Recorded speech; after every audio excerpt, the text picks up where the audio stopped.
Hi, everyone. I'm here alone today. Most of my compatriots are either on the road to the board meeting set for tomorrow. I'm here in LA. I got here early, but I'm ready for you. I have a few announcements to make.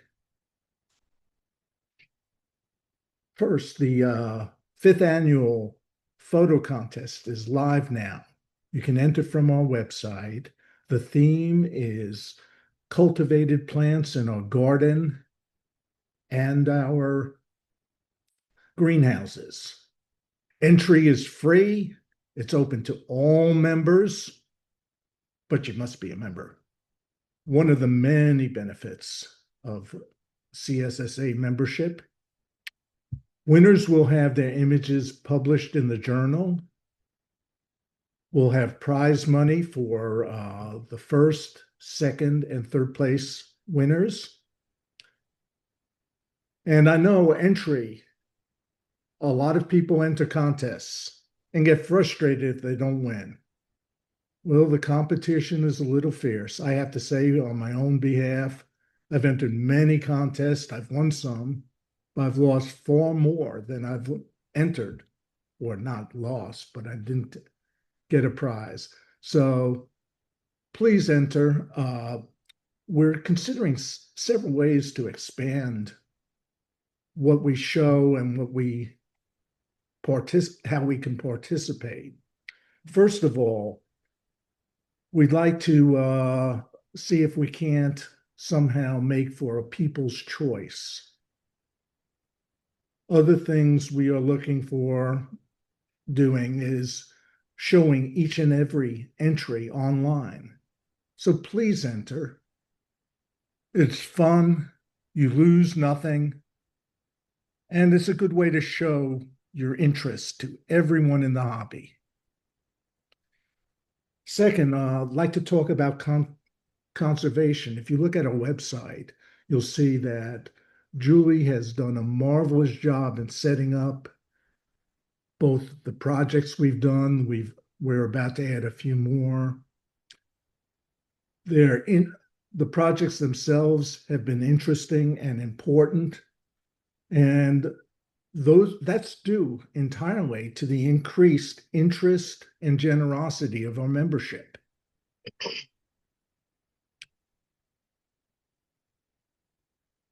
We'd also like to thank the generosity of our affiliated clubs because they've both made direct contributions as well as help participate in projects we're engaged in.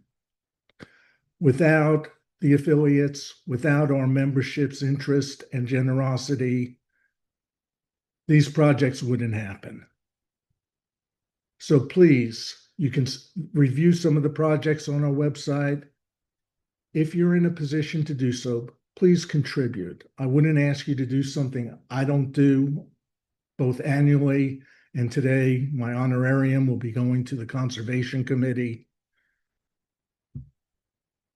Also, there's a conservation forum next week at 10 a.m. Pacific time. The link will be posted on our website. And lastly, our next webinar will be Joey Santori, whose podcast is Crime Pays But Botany Doesn't. It should be a very lively discussion. So please join us next month for our webinar. And we're ready to begin. So let me share my screen. I'm Irwin Lightstone. I'm Vice President of the CSSA. I'm also a professional photographer. And we're going to talk about one of my favorite subjects today, plant photography. It combines my two loves, plants and photography. So here we go.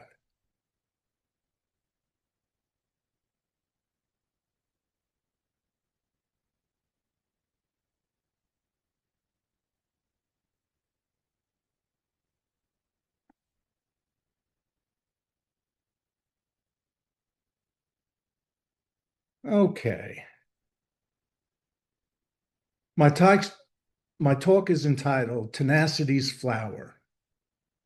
And there you can see just how tenacious some of the plants we love are, as it's growing out of a sheer rock face at Big Bend National Park and manages to survive the summer heat there.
And this is the art that was discovered. I guess I've been doing this a long time, but not quite that long. These are the cameras I started with and learned from my father, who was a pro. On the left is my early 35 millimeter. It couldn't change lenses. To, to get your exposure, you had to use a light meter, separate light meter, and set everything manually. On the right is my father's camera. And that was a little weird because the image was upside down and backwards. So you'd move left to go right. It was very strange to use, but you got used to it. But it was a beautiful camera and gave you beautiful images. And that's far cry from today. That's where I learned. Tenacity flowers. Well, the flowers are so beautiful, so fascinating in their structures. But as unique and compelling as these blooms are, the title Tenacity's Flower is just a metaphor for cacti and other succulents. Shaped by their hardship, their unusual succulent forms don't conform to traditional notions of beauty or typical plants. They call fat plants in German for a reason. Now, Ansel Adams, when he was talking about photography, said there's nothing worse than a sharp image of a fuzzy concept. What he's really talking about is to get better images, you have to clarify your goal in taking your image and then use all the tools you have to make that goal come true. But there's another fascinating concept, and that's the camera always shows as much about the photographer as it does about the subject. It shows how the photographer thinks, what's important to the photographer. So how do you do that? You become a good listener to your heart with your eyes. And they both work. Empathetic seeing. The clearer you can state your connection to the plant you're taking, the better you can communicate that connection, because the connection is really what you're taking in photography. So you work the image. You view your plant from all sides, from all vantage points. Then you take multiple images and choose the one that best expresses what you're trying to accomplish.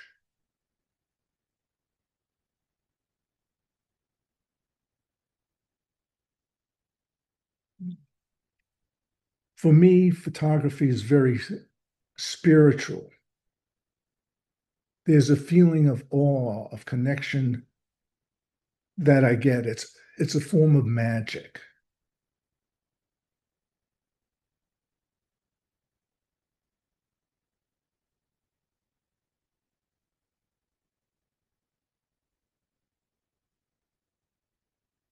For me, photography is not about beauty. It's about capturing that awe. It's about searching, exploring, learning.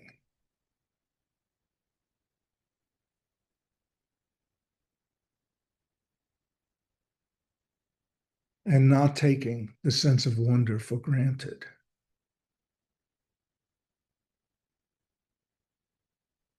Photography has its benefits. When I have a camera in my hand, I actually look at life a lot harder. I'm nowhere near as blasé. I'm actively searching. And from several feet away, the wings of this lace fly look like the shadowed wing or the shadowed petals of this cactus flower. But as I explored, I can see the lace fly very clearly. All surprises are not bad. I like to magnify, to look at things more closely. You'll see a whole different world under a magnifying glass. Your plants will look different. You will learn about aspects of your plants you didn't even suspect.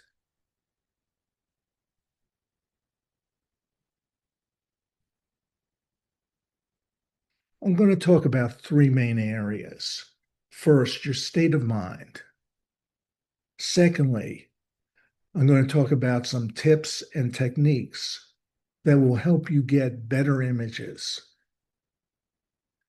And then I'm going to talk about using photography to tell stories, often combining a number of images.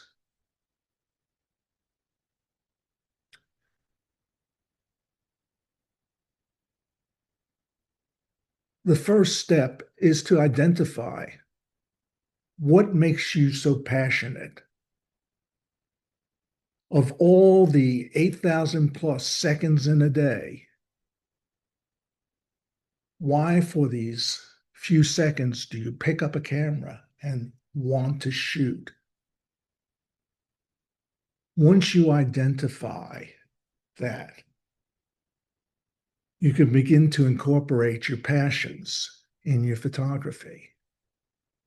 Now, I've learned that spines hold a unique fascination for me.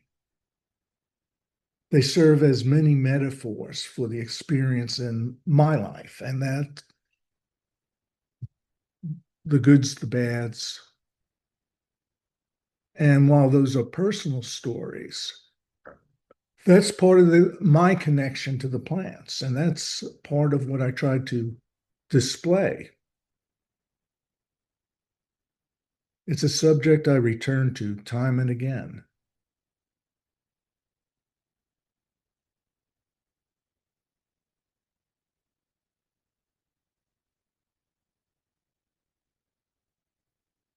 The variety is fascinating. The emotional feel I get for each set of spines is quite different. Whether it's the almost undersea danger of the dewy eye or the almost perfection of the Bartholdi spines. And the same spine pattern at different magnifications can look so different. There's Mammillaria teresii on the left, and you can see the whole plant and its beautiful spines, but what do they look like close up? Or closer still?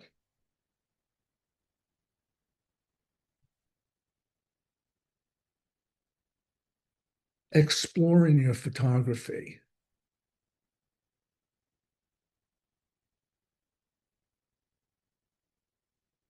Because it's really observation coupled with the awe of discovery. That's the best way I can describe it. I learned so much more from photography than without it. The harder I look, the more I see. It's that simple. And photography is a discipline that forces me to look harder. And it's curiosity. Sometimes I want to see things because they look so cool. What do they look like if you see it closer?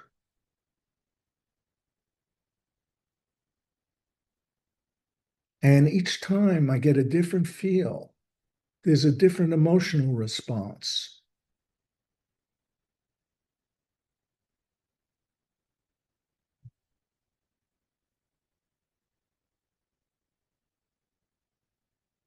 Now, this plant won the ugly plant contest, Euphorbia platyclada, and well deservedly. If you buy it online, they'll often sell it under the name Dead Sticks or something similar. But if you look closely at the flower at the upper left-hand corner,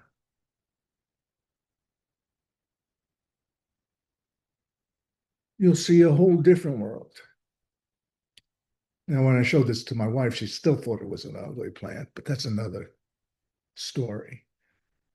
To me, it was just so cool to see what's actually happening.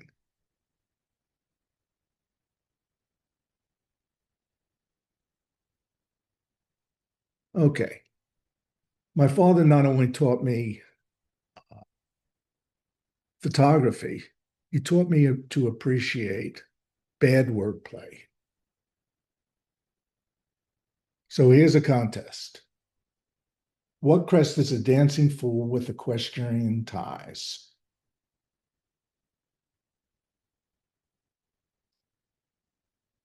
Right? Has to be disco cactus horsey eye. By the way, my father did encourage groans. I can't hear you, but if you feel like groaning, I'll probably feel it and feel happy.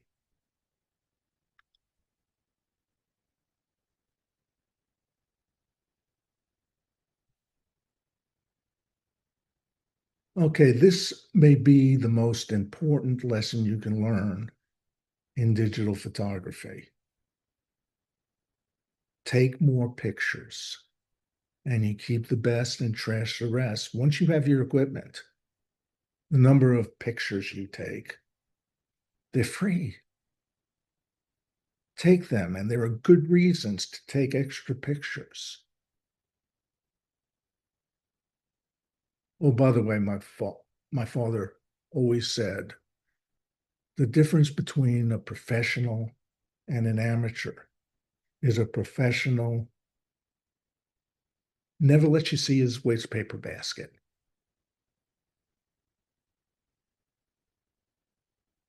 Here's a good instance for taking multiple pictures. Kelly Griffin had a beautiful, beautiful aloe here. And he had to keep it in his garage because polyphylla does not survive in heat. So he kept it in the dim light of his garage in the hot days of summer. And I wanted to take a picture of it, but there was no time to take a tripod out and set it out because we were going to dinner. And then I was going to go home the next day early.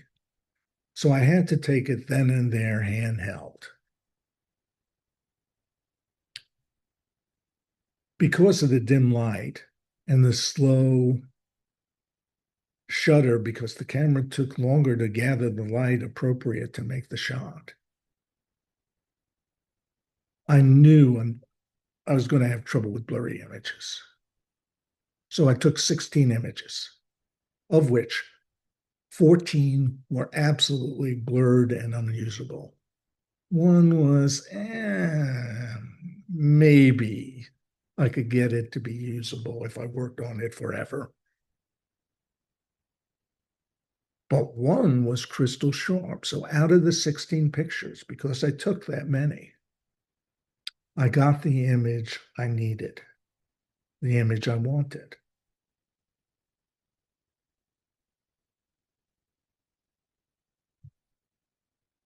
One of the real problems that we face in judging the contest is distraction. And to get a winning image, you want to eliminate distraction as much as possible. We've had images submitted with hoses visible in back, random pots in sharp focus, drawing attention away from the subject, pot edges, that pieces of pot edges that just drew the eye away from the plant. So try and eliminate the distractions. No random pot edges. Look at your background first. And why do I say first? Because we get so excited about the greatness of the plant that we overlook the background. And it's only later that we see that the background's distracting. So don't hold the pot. Also, try and make sure your backgrounds are not too busy and draw attention from the plants.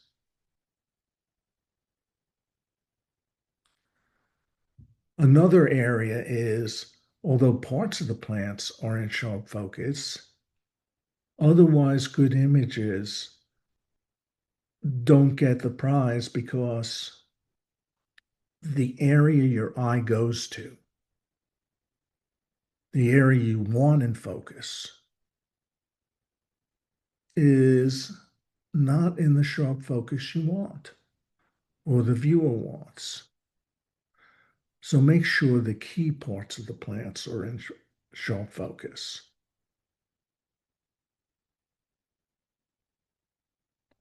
To do this,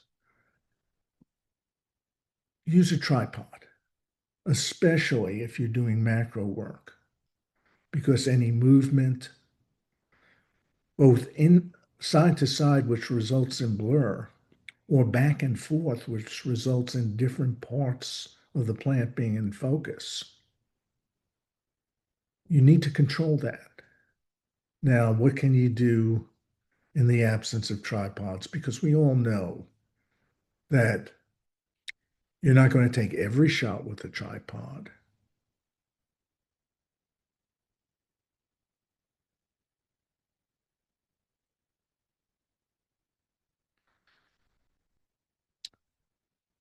You rest the camera on something steady or you rest your arm on something steady. The closer you get it to the camera, the better. You want to lessen movement.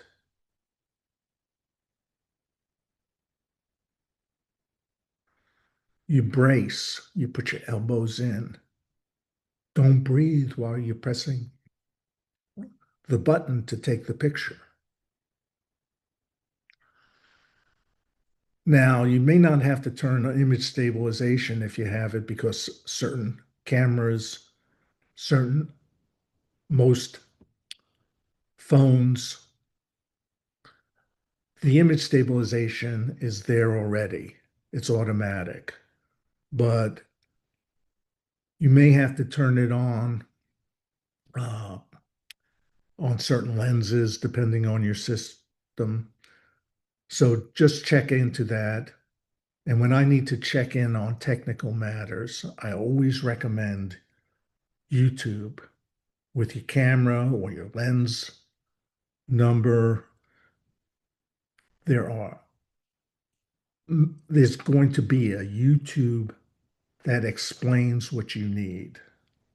YouTube is better than any camera book that's published.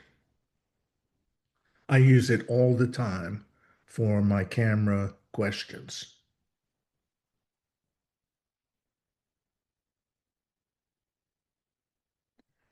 And then again, take multiple pictures.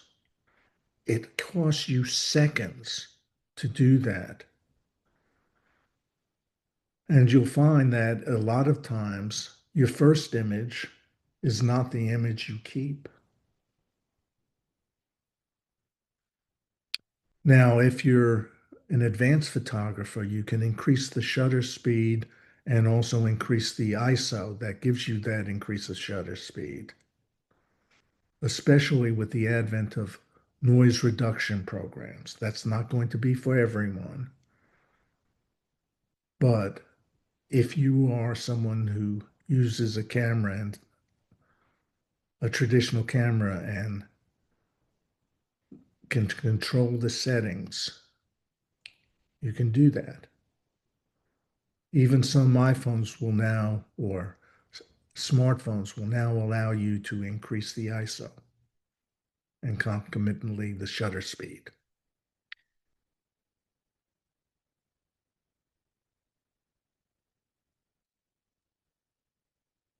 Our modern cameras, whether they be traditional cameras or smartphones, are just so smart. Most of them will automatically focus, and most of them do a good job most of the time. However, we all have seen images where they get it wrong. When you look at your picture after you take it, and you should do that because you may never get there again. That bloom may never come again.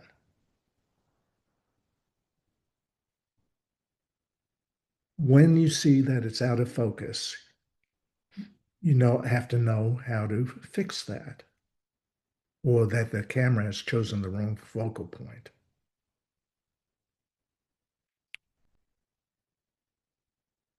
Now, with a cell phone,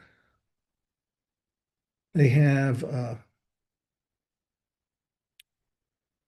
you punch it and you can get a box, and you put that box over where you want the focus to be. And that's how you can control it with a cell phone.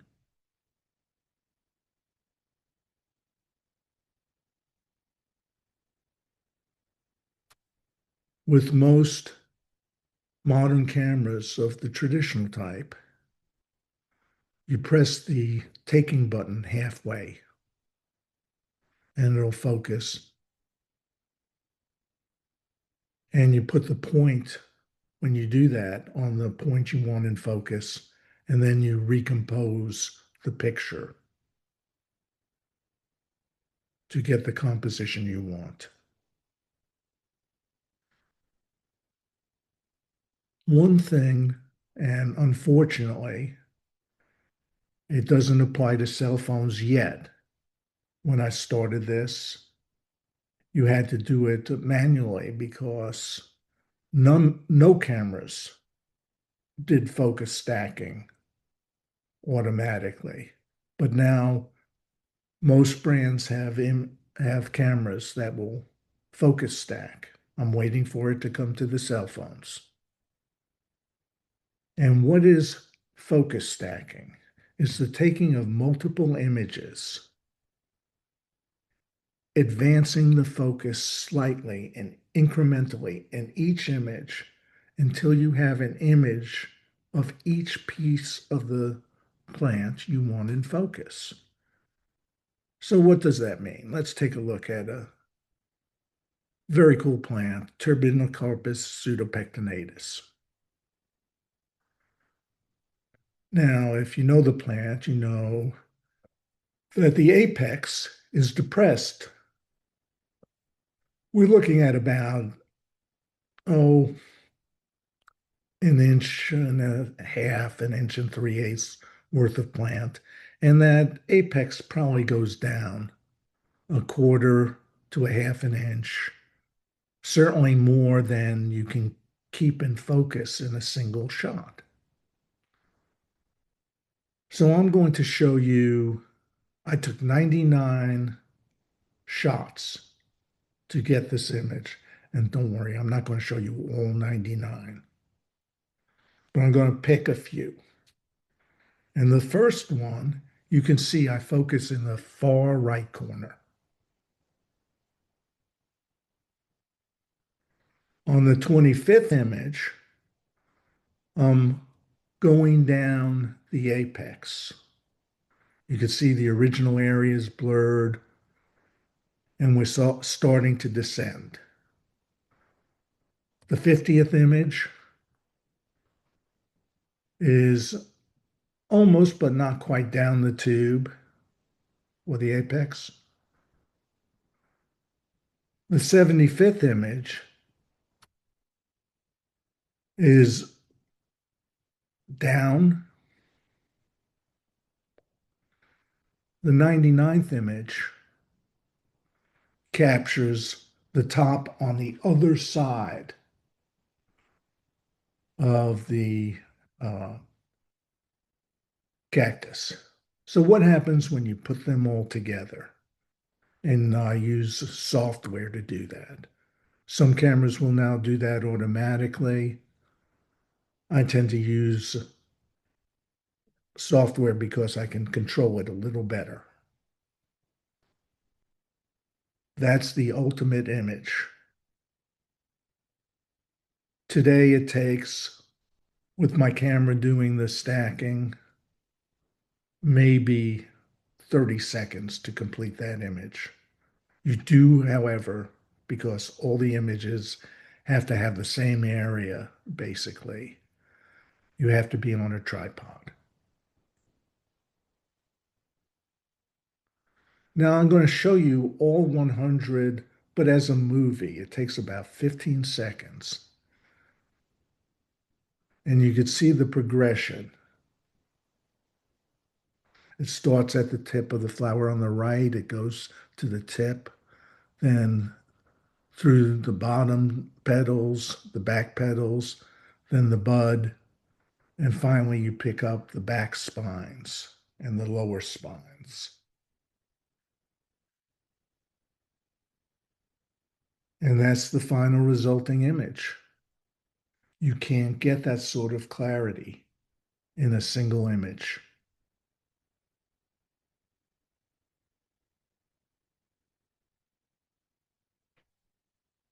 And that clarity allows me to explore some of my plants at details that I love to see.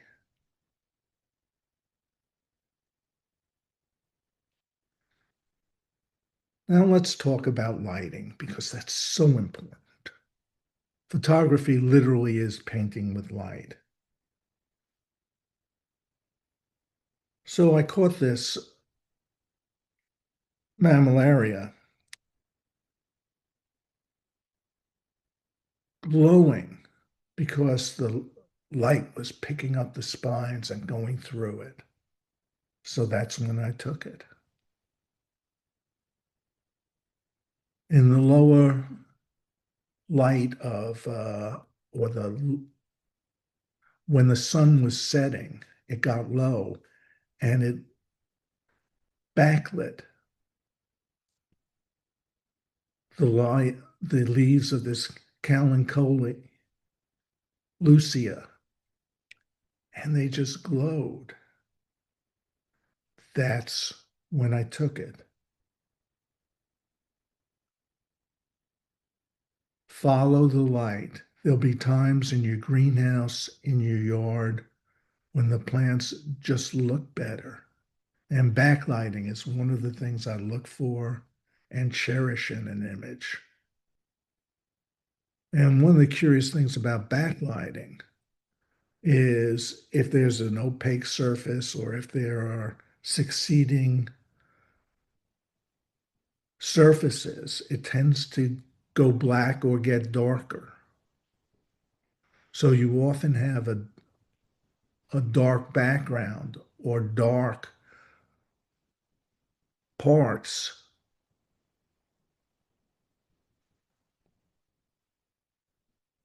But I love translucence. I love the shadows that come through translucence. But I also love side lighting.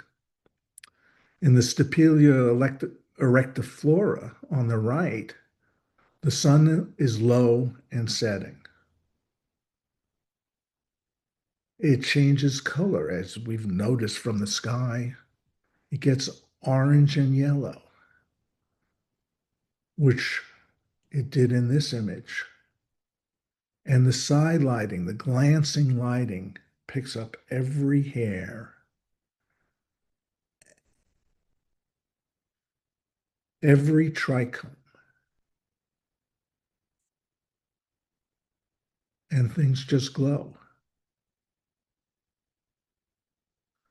And that's not only on a macro level. If you go late afternoon to the hillsides of Tucson, you can see side lighting where the sides of the swallows just glow against the dramatic cloud filled sky. It was just after a rainstorm.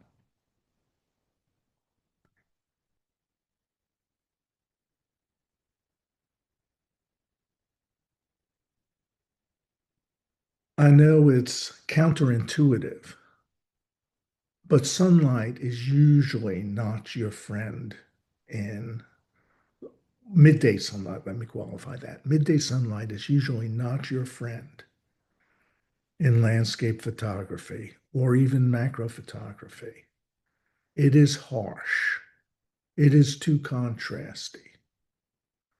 For the most part, you will do better when the sun gets low in the horizon within several hours of sunset or sunrise, or during an overcast day. Your colors will gleam more in an overcast day than in a bright sunny one.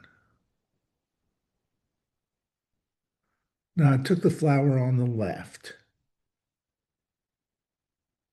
and when the sun was peeping through the forest and hitting this passion flower.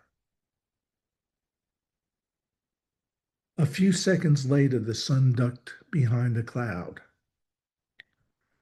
Compare the color, the vibrancy of the color between the two images.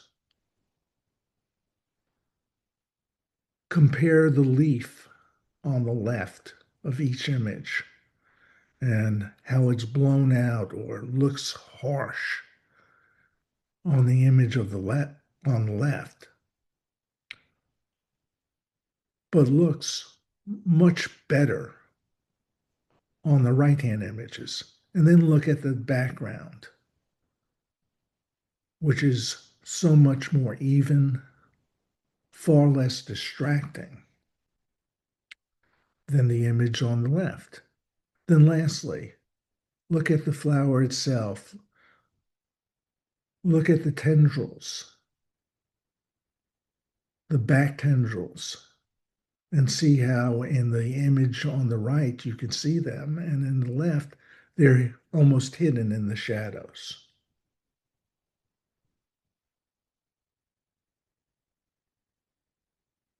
When you see the magic light, you have to seize it and then take it home.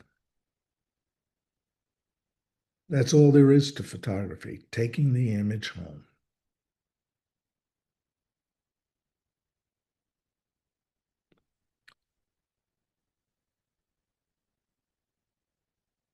In this shot, being able to use a diffuser to block the light made this image possible. The whites would have been too contrasty, blown out in spots, shadowy in other spots. It evened out the light and allowed me to capture both the bright white of the flower and the dark body of the same plant that has not flowered in the lower right-hand side. That would not have been possible without a diffuser. And by diffusers, they're these handheld screens, they fold up, that you put in between the sun and your plant to make sure it's shielded from the harsh sunlight. Another light I like, love it, is window light. It can be soft, so soft. But if you go to the side, it can be so directional. So window light allows you a lot of different possibilities, and you could choose it. For here, I chose because I wanted to emphasize all the detail and the softness of the spines and the satiny texture of the flowers. I wanted to introduce, that's what I wanted to show. So I used soft window light. One of the things you can learn to use to get more control of your photography is the histogram. Most cameras have a setting that allows you to use a histogram. All a histogram is it's a graph of where your light is, the brightness and the darkness, and specifically of the three colors, red, blue, and green on this one, but it can also be just luminosity and just a white pattern. But I like the luminosity one, so I know if any colors exceed. But what you want to avoid is a concentration on the right-hand side. Now, this is a well-exposed histogram, and you can get histograms on your phone. There are programs that allow you to shoot and see a histogram. Here's a well-exposed histogram. And you could see on the right-hand side, there are no peaks. Here's an overexposed histogram. Now, areas have gone pure white. What does that mean? It means you've lost all detail and can't recover it. If there's a big peak on the right.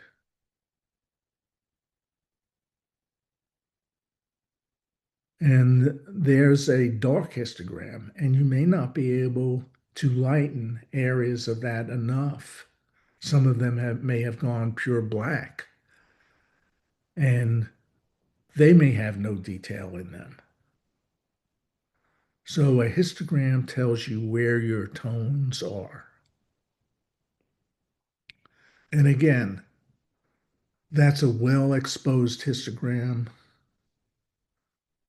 As I mentioned, Procam and Camera Pixels are iPhone apps that have histograms. There are others on the market, and there are programs that do it for other phones, whether they're Google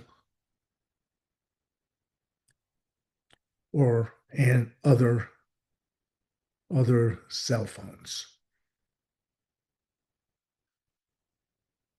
Again, whether they're phones or traditional cameras, they do wonderfully most of the time. But we've all seen pictures from our phones that are too bright or too dark.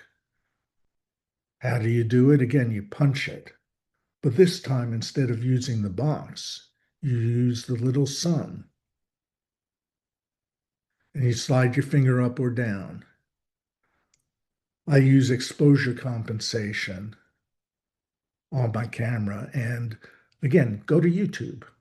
For your camera, if you shoot with a camera, you can find how to use exposure compensation. Since it's different for every camera, I can't go into it deeply here. For tip number 9, take both horizontal and vertical images.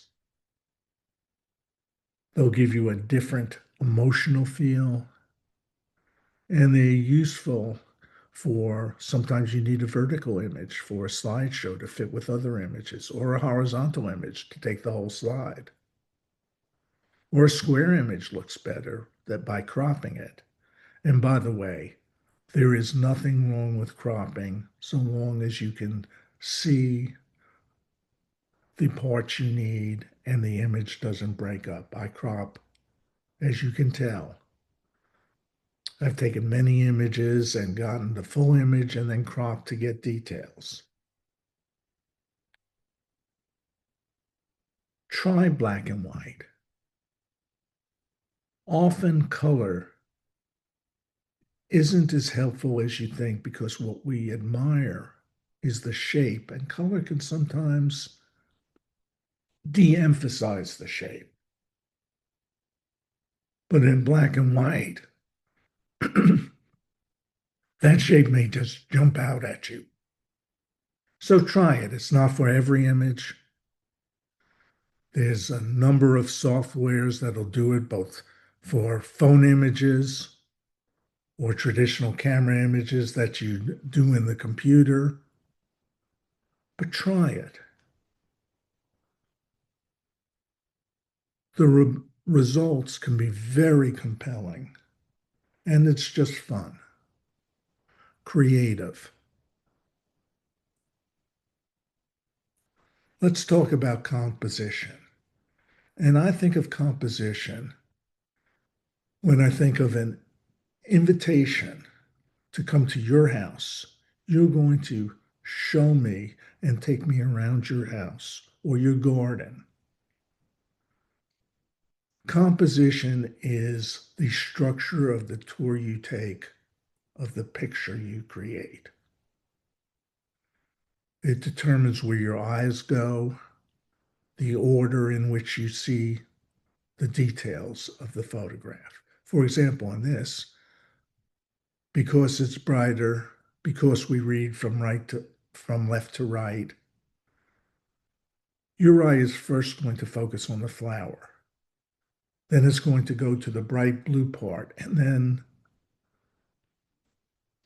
the hairs on the right, or maybe the green flower buds, and then maybe down the line, middle line. But hopefully your eye will go back up to the flower and you won't leave the picture, because that's where the picture between the flower and the bright blue is centered. And if I get you to explore all aspects of this picture, then it's a successful picture. It's captured your interest and you've seen what I wanted you to see.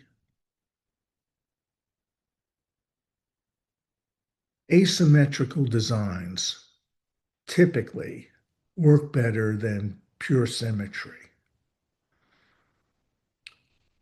All the photo books will talk about the rule of thirds. but it's not a rule, it's a suggestion. And all it is something to kick you off of this centering every subject at its center in the center.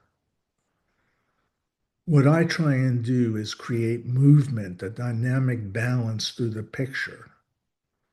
Now, this one happens to be on the rule of thirds. What does that mean?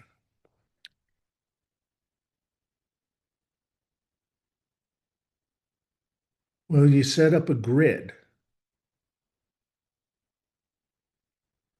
and the crest line is pretty much follows that grid.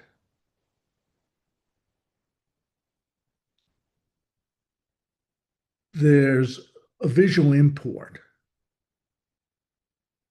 that follows that. There are other ways of structuring it, such as where's the weight of it, other ways to create movement,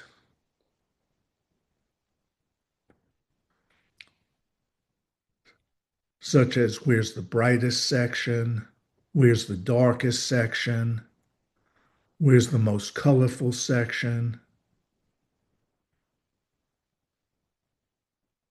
It's all a question of controlling eye movement within the piece. A good thing to do is track where your eyes go to when you see something, when you see a picture. Now, if it's centered, it tends to be static. And you may not even go to the other side because you know what the first side is, if it's symmetrical, because you've seen it already. But if it's different, you may travel through the entire image. Here are a bunch of rosettes from different plants.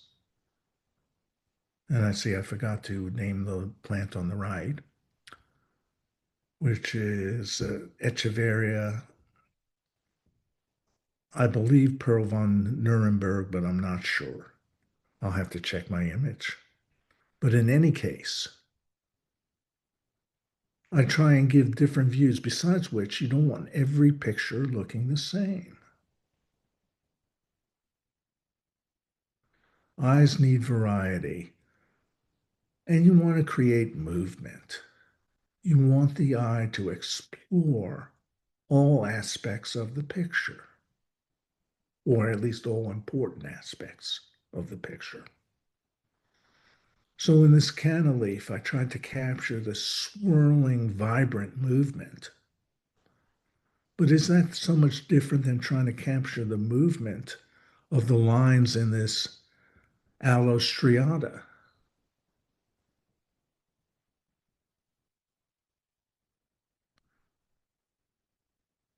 For another thing, try unusual perspectives. I was trying lying on my back, trying to capture the verticality of these flowering pear trees. I'm sorry, flowering cherry Quonset trees. Or the backside of a flower. We always look at the front side, but what does the back look like, especially when the beautiful light is coming through it?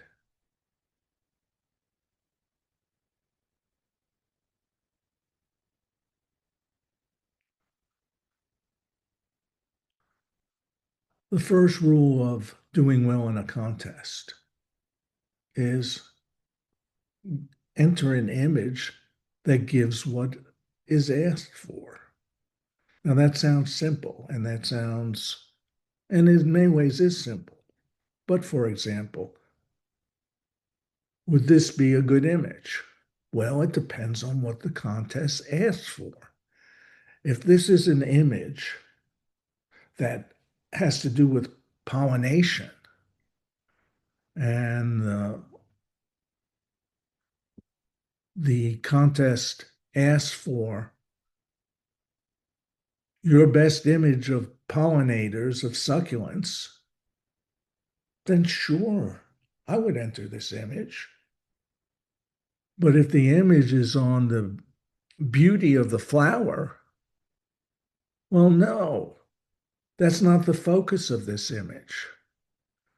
And many times people get caught up in sending an image they love and love for good reason, but it doesn't really fit the contest. It's not going to do well.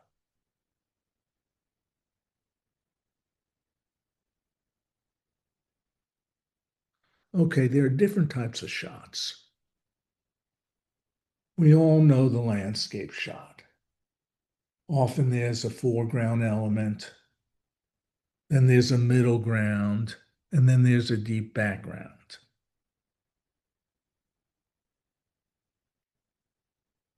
Oftentimes, everything is in focus on a landscape image. And you want to set it up so that is. As I mentioned, landscape images typically don't do well in harsh daylight. There's some things you can do to try and make them better, like taking an HDR if you're using traditional cameras. And again, that's a setting in many of today's camera. Or your cell phone often does a better job because it takes multiple images at different exposures and blends them. There's a limit to that, but often it makes it a very presentable shot that even if it's not contest winning, it sure recalls the memory and is a keeper. Now, in this shot, I can't help it, but there are several. There's the the Nolana galapagensis, which is a succulent in the nightshade family. Galapagos was so cool. Then there's Sensuvium Edmondsonii, sorry, and that's the red carpet weed there. They're both endemic to Galapagos, but I thought it was really neat to find two succulents you wouldn't find elsewhere, and one of them in the nightshade family.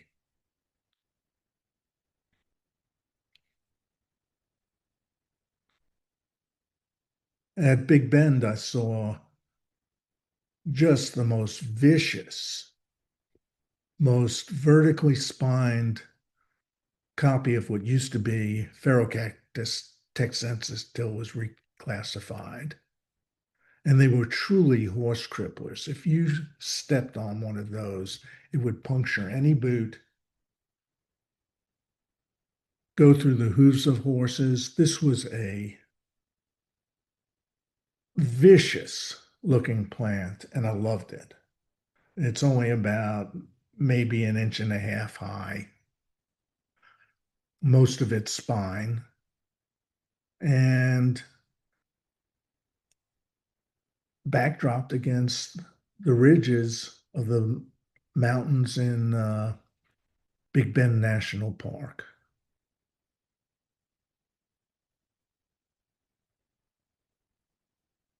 I took this by, this is one I use my cell phone on because it's a lot easier to take a low angle shot with my cell phone than it is with my large camera, and I can control it much better.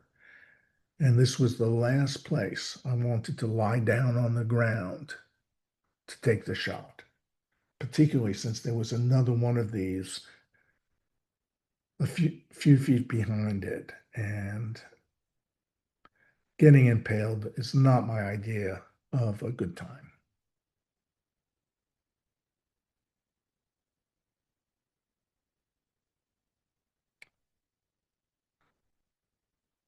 There's also the going back, that I would call an environmental portrait of the horse crippler, because it showed the neighborhood in which the horse cripple lived. There's another type of portraiture of the plant, which is to really concentrate on the plant itself and not on the background at all. And you see that in portraiture of people, where you see just the headshot or them against the background. And that takes many forms.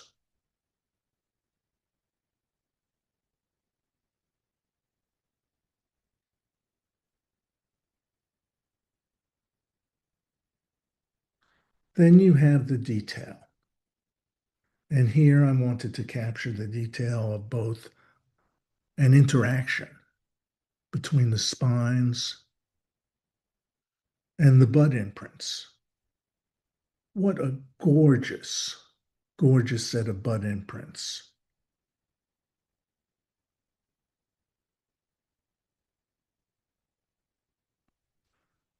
Sometimes details can get abstract because you don't give enough information to tell exactly where it is what it is unless you know that plant very intimately. And this is a very close up of the interior portion of a hernia. And I just loved it because of the way it looked as an abstract.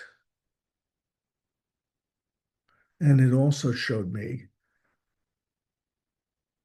I know I have an incurable curiosity, is to see how things are, how these tiny aspects of the flower, what do they look like? And you don't want to forget to take wildlife when you're out in the field, particularly when you're in a place like the Galapagos. There, the apunchas, because the islands are desert islands, the apunchas serve both as a food source and a source of moisture. How they manage to eat the plants without getting their tongues assailed, I'll never know.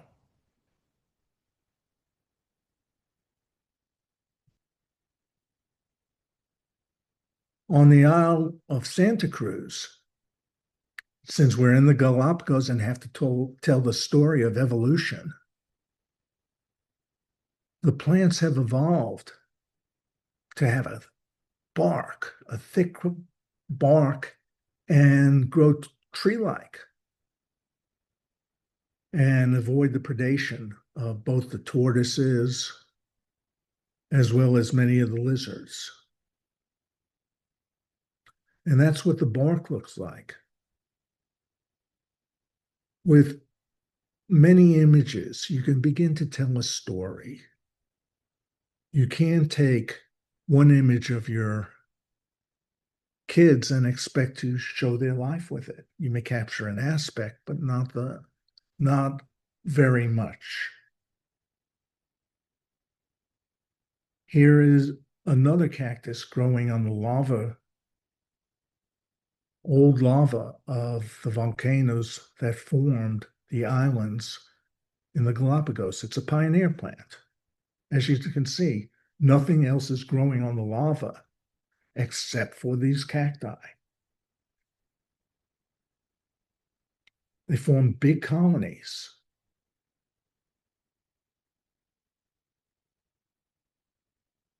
You can see on the sandy part, there's normal vegetation.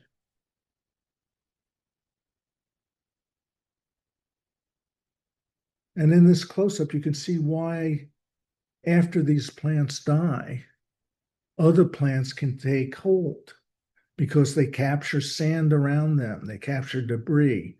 They're going to leave botanical matter that other plants can take root in. So they're the first and set the stage for the island.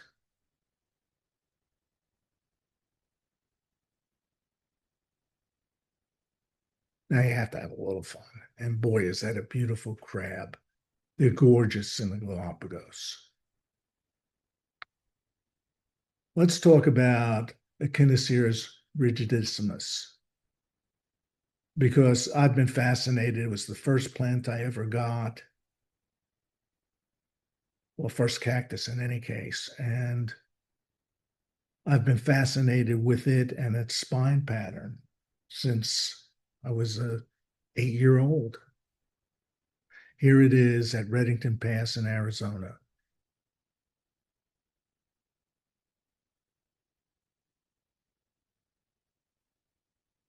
You can see the annual ring pattern in the spines. The side spines lay flat, as you can see in the image on the left. And then on the right, you can see the upright pattern of the new apical spines. They're gorgeous. When I was practicing law and I took this picture, my title of it was Cross-Examining Their Expert, because that was always the most dangerous portion of a trial, because you were taking their expert on.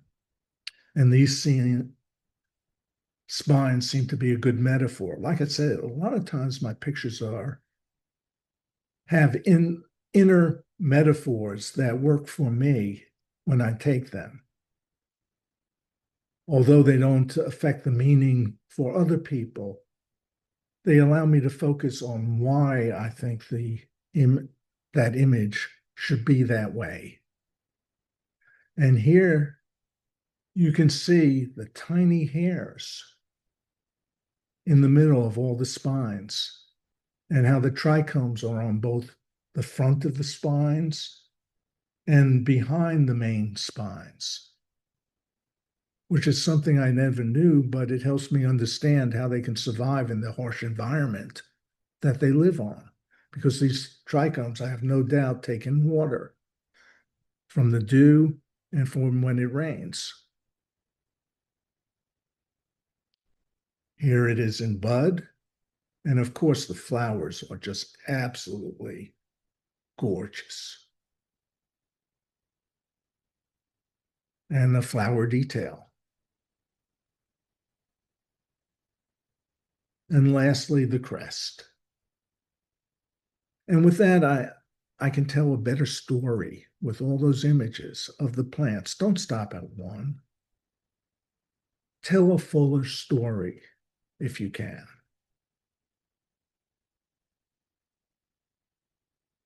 And it's telling it in more than one image. And here's a single Cooperi plant, Orthia, that I've taken over the years in different, as it's changed colors in different light and different positions. I love when lighting comes through those globes. Oh, it's so spectacular. Close up. But that plant, over the course of the year in summer, develops its summer tan and gets darker as it gets more light. There's a little more of the colony, but you can see it even gets darker at the peak of summer. And then for some reason, it sometimes turns red.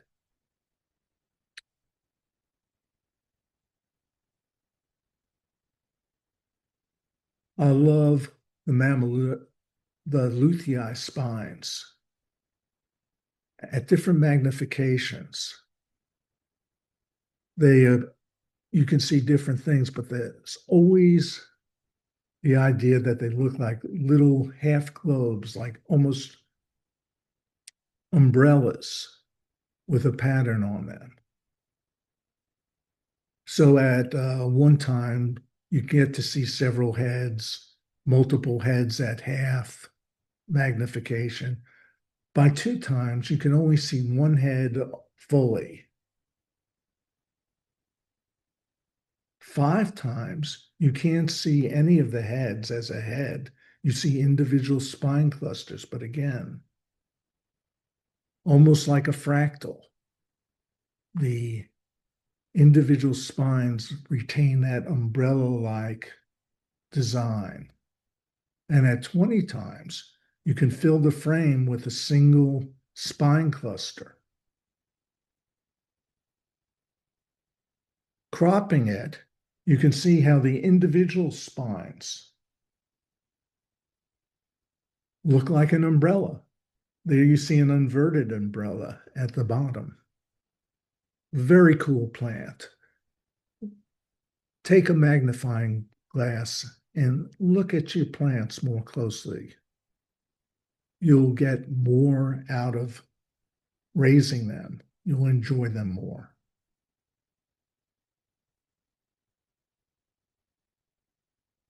Okay, so now you have all these photos. What do you do with them? You know, use your creativity. Here's a quilting project I did. My grandma used to make Afghans, and she'd use her excess yarn, weave symmetrical squares, and then attach them to each other. And she made her Afghan. So I tried to, in homage to my gram, do the same with images. I first made the fabric, and I took a Crassula capitella, started flipping them each way, and eventually made a large, what I would call a piece of fabric. But I wove them all together in a repeating pattern. Then I took and made squares.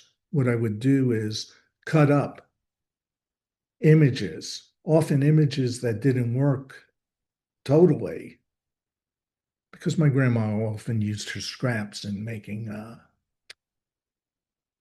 her Afghans.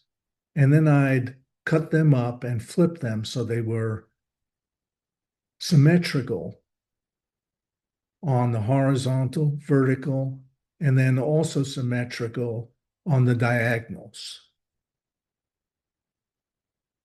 After I made a whole bunch of them, I fused them, or I actually printed them onto the fabric.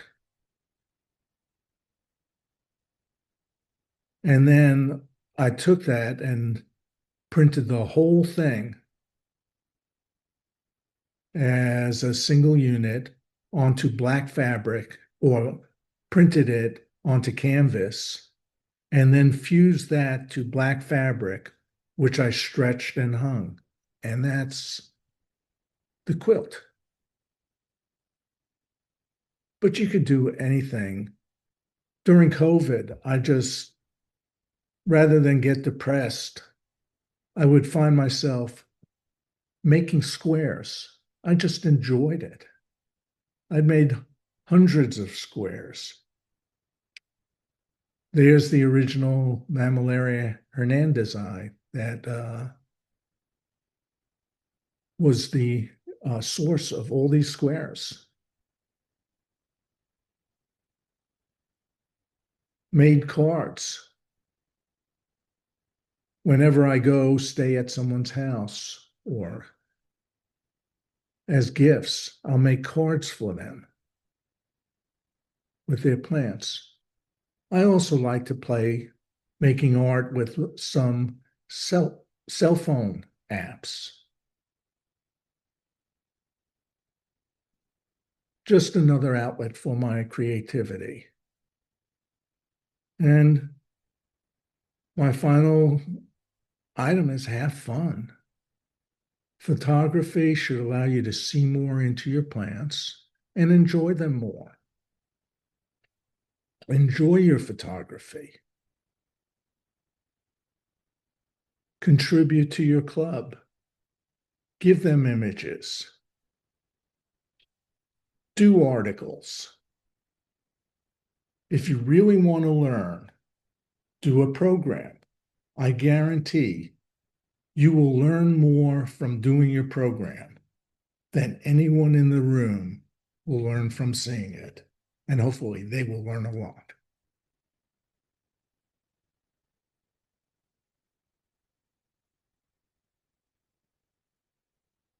Back up your photos. I can't overemphasize that. I've seen cell phones have their phone pictures corrupted, hard drives stop working. Back them up into multiple places, whether you use the cloud, whether you use separate hard drives, back them up. Otherwise, you may lose them.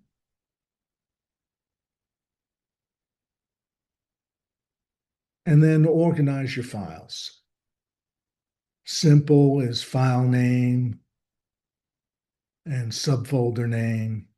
Complex when you have as many images as I do. I use a digital asset manager, and I use both file name and subfolders, as well as keywords and collections. Whatever works for you, but organize it, because after 5, 10, 15 years, you won't remember where you put that image.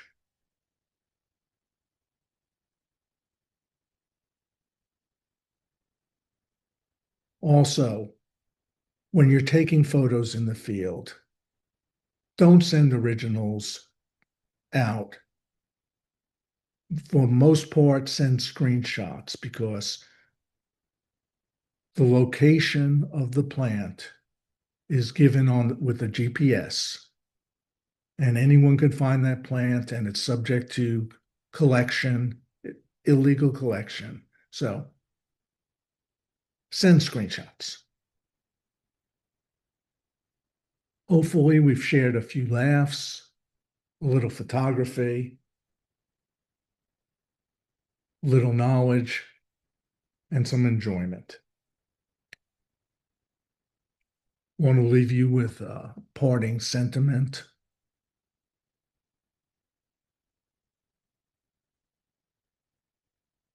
Carrie Newcomer, who's just a brilliant folk artist.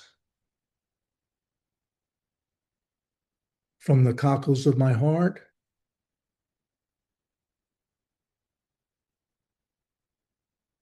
and I'll stop sharing my screen and take any questions.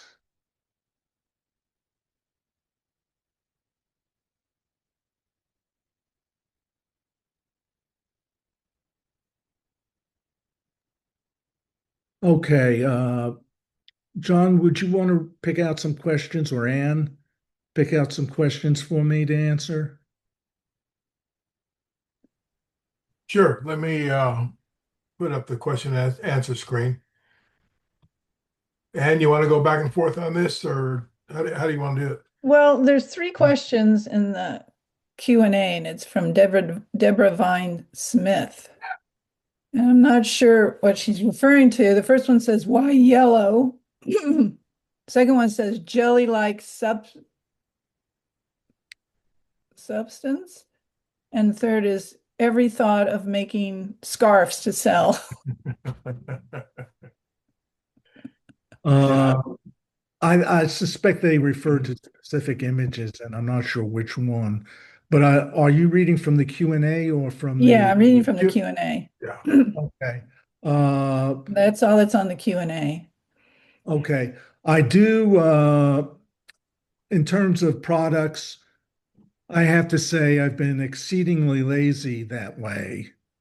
Uh, but someone in Houston has used my images to make handbags,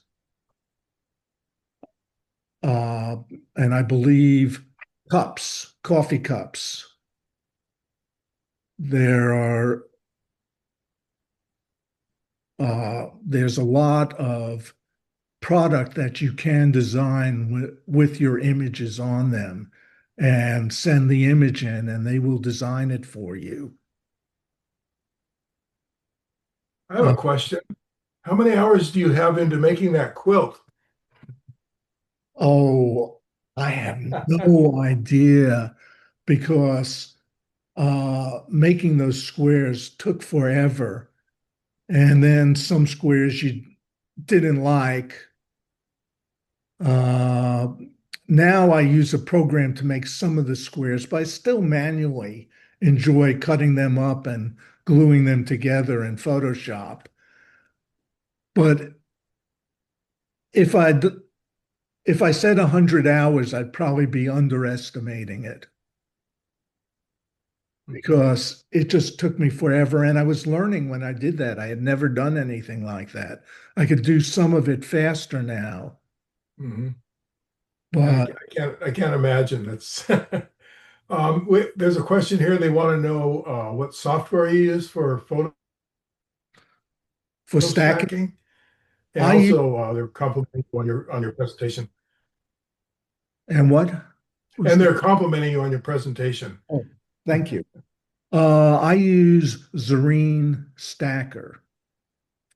Uh, I just, when you get to high magnification, use so many images that the stacking features in Photoshop don't work anymore or become very, very tedious to use. So I use a set program, and I've used that program for now going on probably 15 years and all its improvements. There's another one, Helicon, that's very good too, which I've also used for a long time, at least 15. That was the original stacking program I used. And they're both very good. They are an investment, but if you do it, sorry about that. I forgot to turn off my phone. And I forgot to caution you two too. So, but you're in, doesn't matter. I Uh, have a question for you sure. about black and white. So if you have a camera, some cameras you can shoot in black and white, or do you shoot in color and then you I shoot in go color and then convert it okay. in black and white because in the days that I used to shoot black and white, I used to use filters to emphasize certain lighting Oh, frequencies. I see. So green and red of the same brightness didn't show as one color. But rather than do that now, I will take it, shoot it in color, and then perform that sort of filtration later. It stops me from having to carry all those filters. And also, uh, it allows me more fine tuning because the filters were all set values. If you didn't want that exact value, I can vary it more I see. in my image creation. Thank you. um, some of us have cell phones that are pretty old. What cell phone do you use to get that quality and that ability to manipulate your photos? Well, there were cell phones of various generations used, from as I think the one where I had the cantilever that spiraled Hmm. was an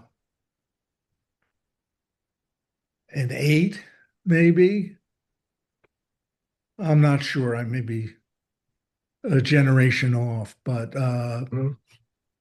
then the one on the at Big Bend, the horse crippler, was probably a 12, an 11 or 12. And they're nowhere near as good as my 17 now. Hmm. But a lot of it is, yeah, you get a better picture, but how material is it to that image? Some images, it doesn't matter. Okay. But obviously, I thought it mattered enough to get a new one, or at least convince my wife that it was not a silly purchase. Well, you're a professional. You can write it off. Any other questions? Okay, I'm not seeing Oh, it anymore. I see. Why is window light soft? Window light is soft, and this is a point I should have made but didn't. The lighting source is soft or hard because of how the larger the light source is in relation to the subject, the softer it is. So a window close to a small cactus, it's a very big light source for a very small object. Now you may ask, why is the sun so harsh when the sun's billions of miles across? Well, yeah, but it's a far way. When you look at it, it looks in the sky, it looks to be about the size of a quarter. And when the sun's this big, it's a small light source. It's a pinpoint light source. It's smaller than a light bulb. So it's a very harsh light when it's direct. That's why you use a diffuser, because the diffuser is big in relation to the plant. The larger the diffuser, the softer the light.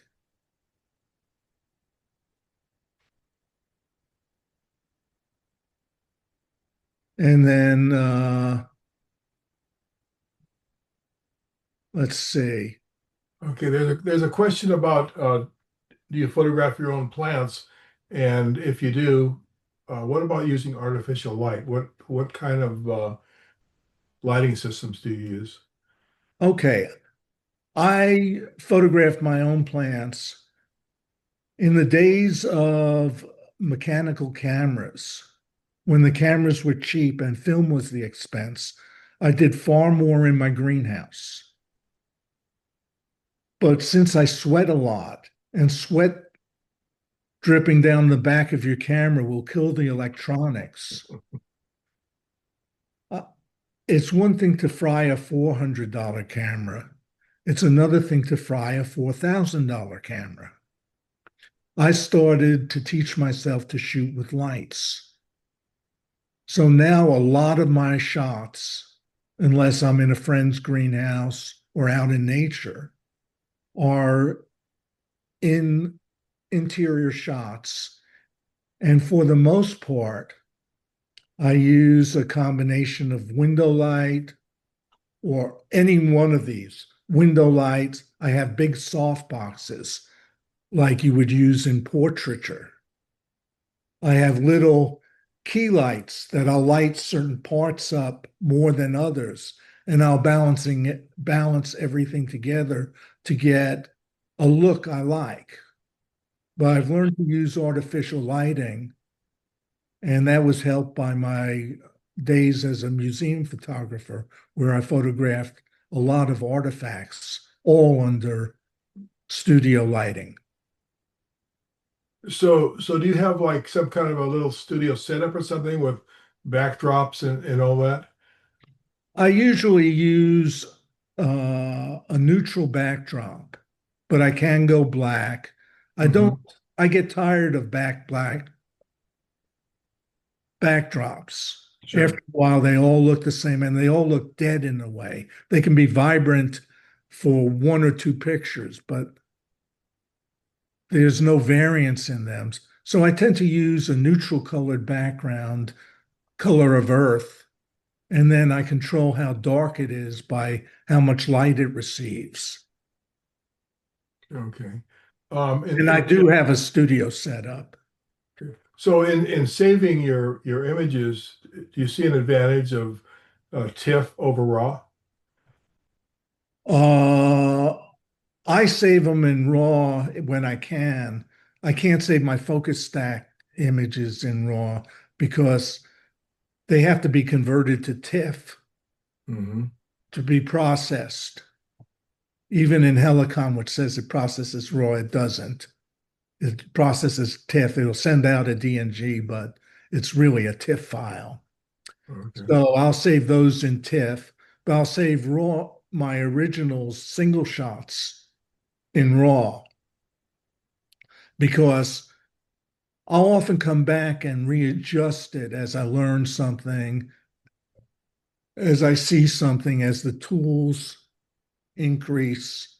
I mean, Lightyear of 10 years ago had a totally different palette than Lightroom of today. So some of the images I've gone back and totally readjusted because they can look more natural now. And I can fix the lighting looks better and the colors look better. So I save as close to original as I can get. So I can always go back. I guess I'm constantly rewriting. Author who never finishes, right? Work in progress. Any other questions?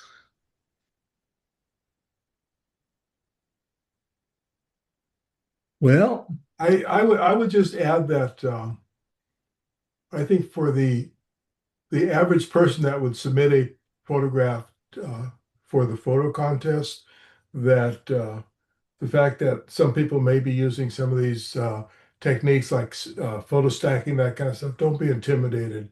You know, submit your photographs. We want to see everybody's work.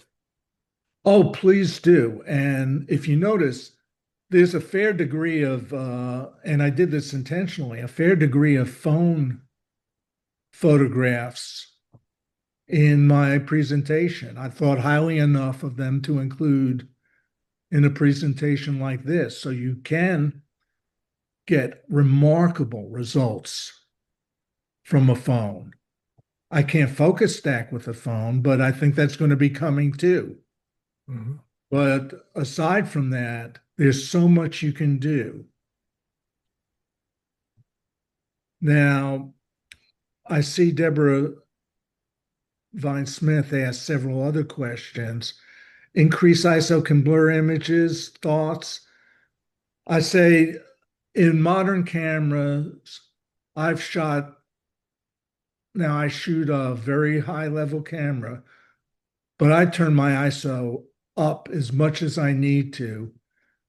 I don't get the image blurry, but what I do is get more noise, but I have noise reduction software now that is so good that I would rather get a sharp image by raising the ISO, because you can't cure motion blur. You can't cure it. And there's another question whether I use reflectors to bounce light. I sure do. I use reflectors to bounce light. I also use flash to fill in light by dialing it down and not giving a manual setting to it. I usually have to experiment to get the right amount. So I may have to try 2, 3, 4 settings, but you can always check the back of your camera, right? And so I'll use flash to fill in the shadows too if I think it's appropriate. Do I use telephoto or zoom lens for landscapes? Sure.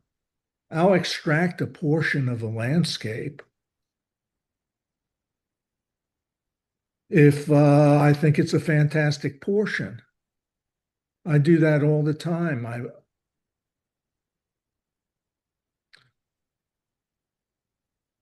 There's There are a couple more questions I'm seeing here.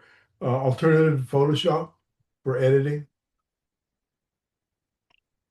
I've heard people who use on one. Oh,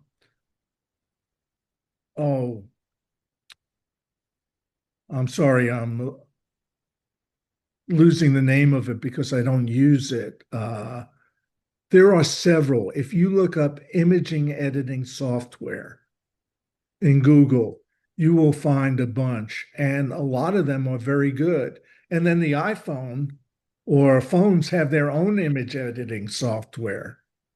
I use Snapseed and Photoshop for the phone, but there are a number of others that are very good and they're inexpensive. Okay, and then someone's asking, without endorsing, without endorsements, YouTube channels for go-to. Is there somebody out there that has a channel that you like more than others? Not really. I mean, there are a number of people. The ones I go to are tend to be wildlife ones. I've been doing macro photography for so long and plant photography that, and I know my cameras, so I don't use it for that.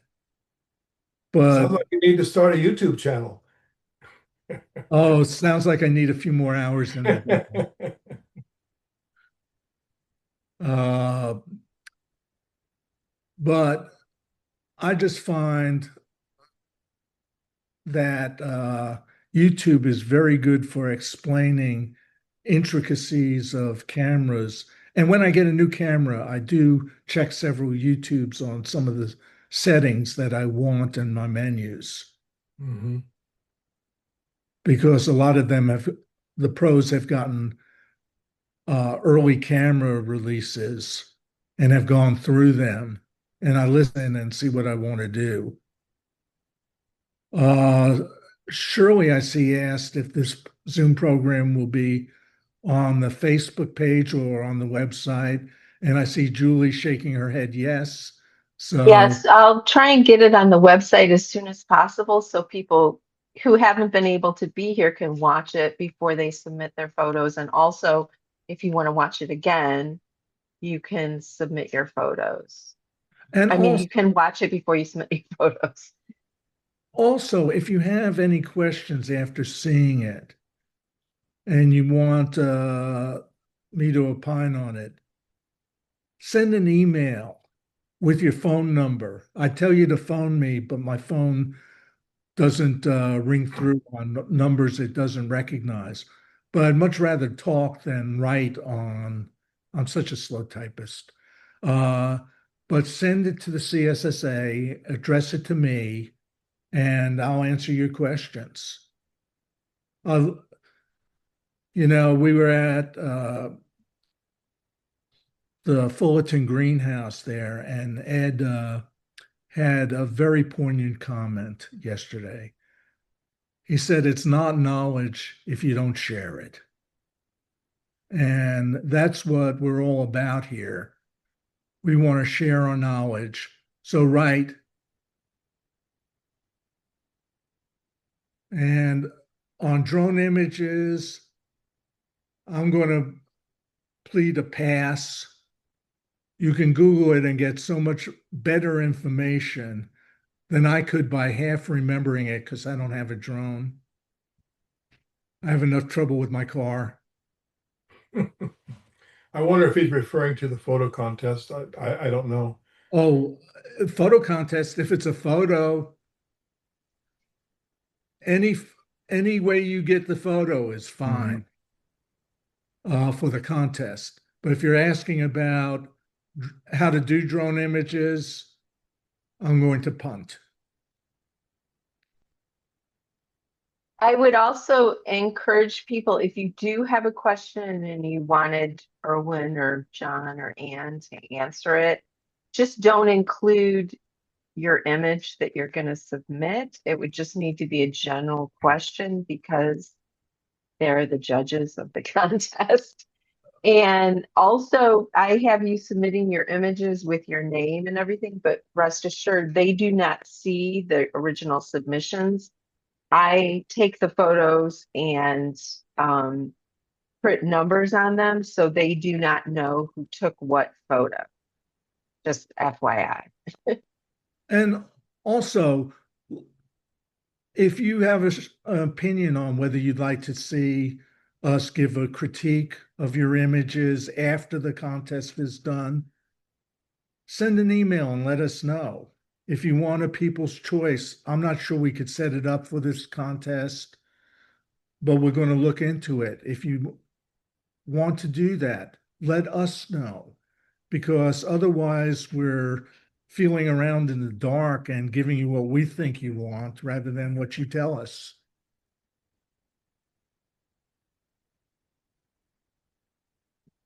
And let's see. I answered the light boxes. There's a comment there about copyright images. If they're referring to the photo contest, it has to be original work. Right, but you retain your copyright. Yeah. We'll have a license to print it up. Hopefully it'll be a cover shot for the journal or print inside the journal. We have a right to, we'll have a license to use the image in our publications and also our publicity for the photo contest, but you retain the full copyright otherwise. And I guess that's about it. So you all have a great day. Thank you, John. Thank you, Ann. And thank you, Julie. By the way, all of you owe a thanks to Ann and John for the work they put in on the committee, and Julie too, but also for Julie for everything from our website to getting the links out. So you'll be well. Thank you, everyone. Thank you, everybody. Have a good day.